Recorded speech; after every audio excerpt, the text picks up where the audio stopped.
So dear students, in our last section, we have seen the various important terminologies that are used in decision tree.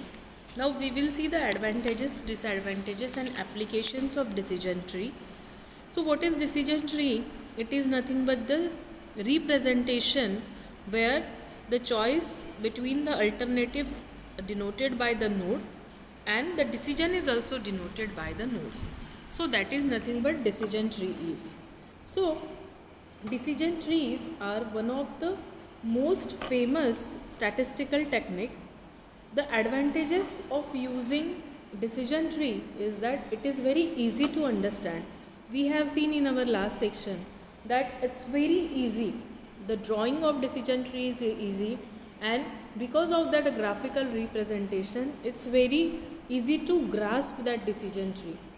So decision tree output is very easy to understand even for the people from non-analytical background. That's why I said कि we can grasp or we can conclude what exactly the decision tree is trying to say. So though the people are from non-analytical background, it is very easy to understand. It does not require any statistical knowledge to read and interpret them. The graphical representation is very intuitive and users can easily relate their hypothesis by using decision tree. So this is one of the most important advantage, that this is very easy to understand. The second advantage, it is useful in the data exploration. Means decision tree is one of the fastest way to identify most significant variables and relation between two or more variables.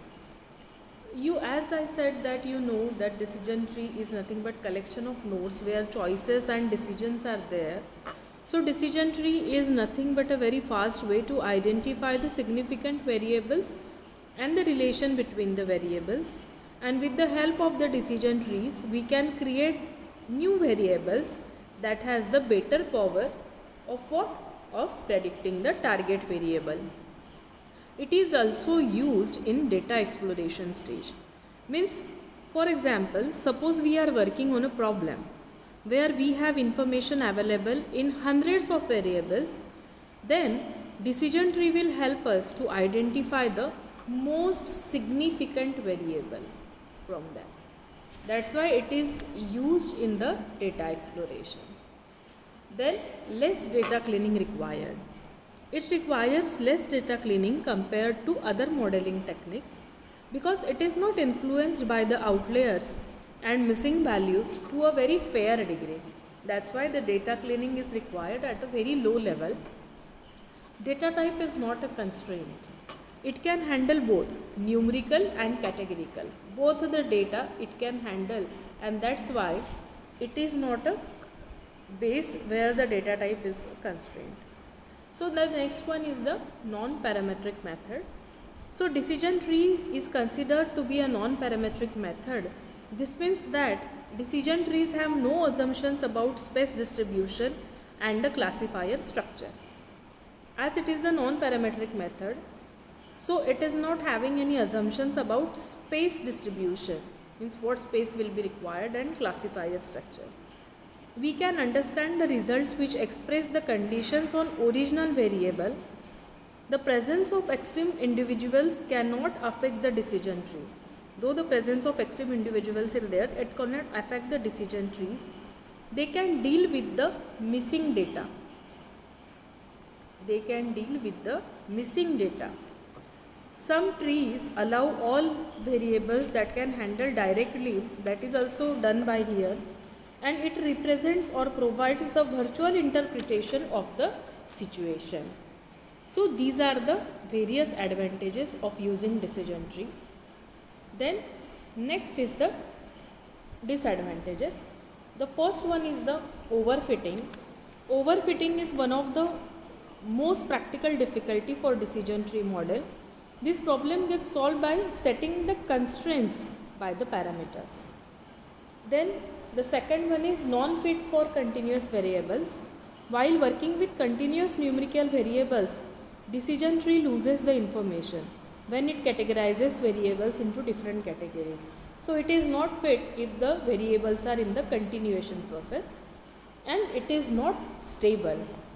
Okay, it is not stable because the tree detects local but not global optima, and it evaluates the independent variables sequentially, not simultaneously, and that's why it is not stable. Then the applications of decision tree. The first one is the direct marketing. While marketing of products and services, business should take products and services offered by the competitors as identifiers. So the best combination of products and marketing channels can target the specific set of consumers. So in that the decision tree is useful. Customer retention.